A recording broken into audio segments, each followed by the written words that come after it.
Mesdames, Messieurs, bonsoir, bienvenue dans votre journal. Les titres de ce 24 avril. Le Front National arrive en tête dans une vingtaine de communes en Indre-et-Loire. Nous nous rendrons à Cangé où Marine Le Pen a recueilli 28,9% des suffrages. Comment les militants UMP appréhendent-ils le deuxième tour de l'élection présidentielle? Nicolas Sarkozy était en meeting à Saint-Cyr-sur-Loire hier devant plus de 4000 personnes. Et puis à la fin de ce journal, je vous emmène au Muséum d'Histoire naturelle pour une exposition qui rencontre un véritable succès, Volcan, la vie de la Terre. Bonsoir. Au surlendemain du premier tour, zoom sur les résultats du Front National. L'une des principales surprises de ce scrutin, le Front National est arrivé en tête dans une vingtaine de communes d'Indre-et-Loire. C'est le cas à Civray, Marseille, Surèvre, Cousier et à Cangé où le Front National a recueilli 28,9% des suffrages. C'est d'ailleurs dans cette commune qu'Anaïs Michaud s'est rendue pour comprendre pourquoi le FN a rencontré un tel succès. Reportage. Cangé, une commune rurale de l'Amboisie qui compte un peu plus de 1000 habitants, son école, son église, sa mairie et son épicerie. Bref, un village comme il en existe des centaines d'autres en Indre-et-Loire. À cette différence près qu'ici, c'est Marine Le Pen qui est arrivée en pole position au premier tour avec 28,9%, soit 14 points de plus qu'en 2007 où son père s'était placé 4e. Cette fois-ci, ça s'est intensifié. Mais l'explication, je pense, elle est dans la tête de chacun. Est-ce un vote de choix ou est-ce un vote de protestation? Je suis incapable de le dire. Peu d'étrangers à Cangé, une commune rurale mais qui ne compte pas une majorité d'agriculteurs. Difficile de savoir pourquoi ici, le FN caracole en tête. Pourtant, les habitants ne sont pas spécialement surpris de ce résultat. Et quand on leur demande ce qui a pu motiver le choix de Marine Le Pen, ils ont tous un avis différent sur la question. Peut-être pour son programme. Je sais pas, peut-être. C'est un vote de contestation pour moi et je pense que c'est un haut-là pour le gouvernement et pour le reste. Je pense qu'il faut réfléchir maintenant à ce qu'il faut faire et comment il faut le faire surtout. Des lepénistes, la plupart disent ne pas en connaître. Pourtant, ils ont été 187 à lui donner leur suffrage. Parmi eux, Marie-Pierre, très satisfaite des résultats sur sa commune. C'est pour expliquer aux gens qui sont au pouvoir qu'ils arrêtent de nous prendre pour des imbéciles, quoi. On a fait des études et on sait ce que c'est que l'économie. Et vivre à crédit, c'est pas possible. Et vivre sans faire attention à ce qu'on a chez nous. Comme moi je dis souvent, quand on va faire des courses, on regarde ce qu'il y a dans son congélateur.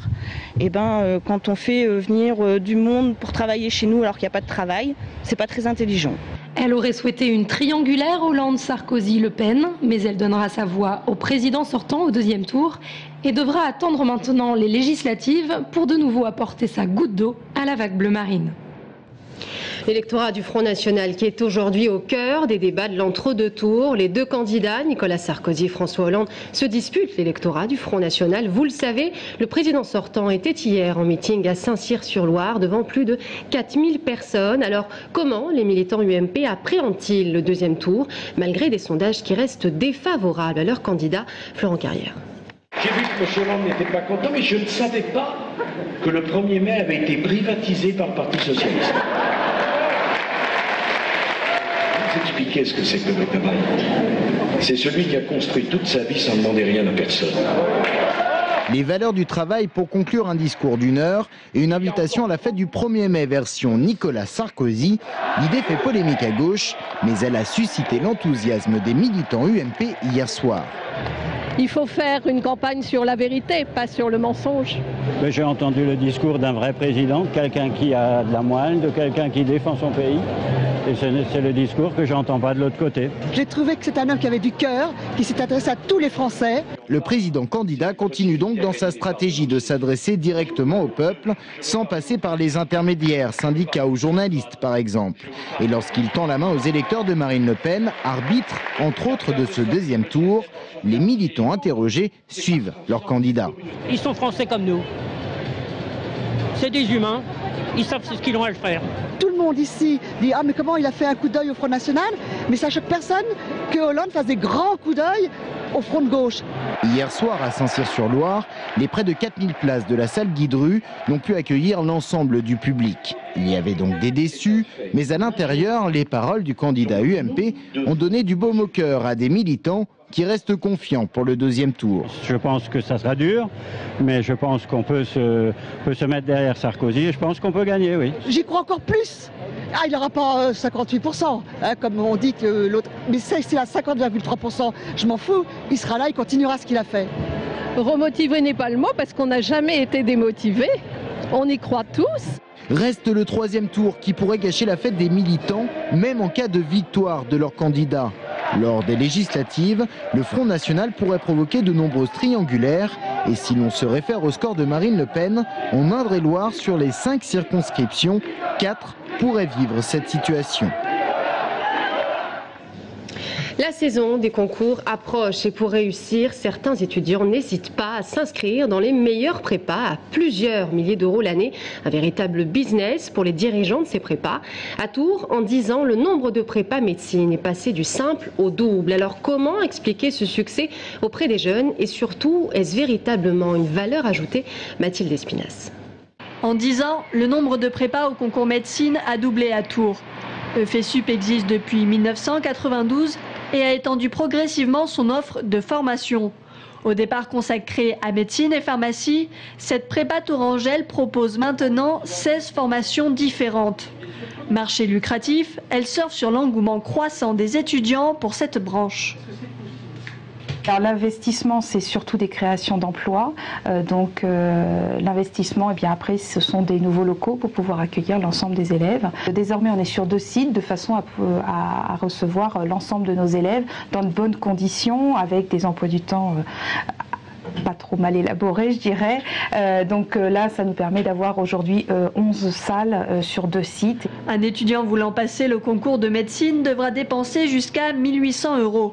Le pourcentage de réussite est de 50% chez les doublants et 30% pour les primants.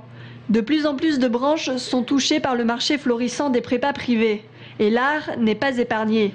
En 2004, l'école Brassard a ouvert un atelier de préparation, un moyen de former elle-même ses futurs élèves. Pour 22 heures de cours par semaine, un étudiant doit dépenser 4 200 €. Pour Éric Olivier, directeur de l'école, les prépas d'art, c'est une affaire qui marche.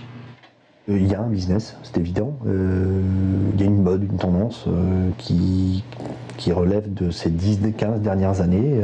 Ça attire forcément des gens qui vont essayer de faire de l'argent facile. Hein. Donc on ouvre des classes, on ouvre des formations, on ouvre des masters, on ouvre des trucs. Venez, jeunes gens, vous allez voir, vous verrez du pays. Tout n'est pas sérieux, c'est évident. Ce business tend à se développer, même si aujourd'hui, les établissements privés ne représentent encore que 16% des classes préparatoires.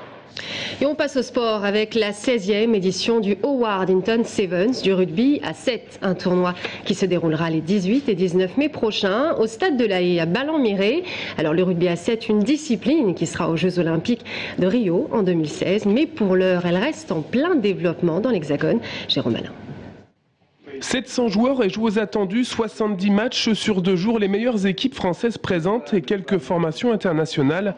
La 16e édition du Howard Hinton 7 promet une nouvelle fois du beau spectacle.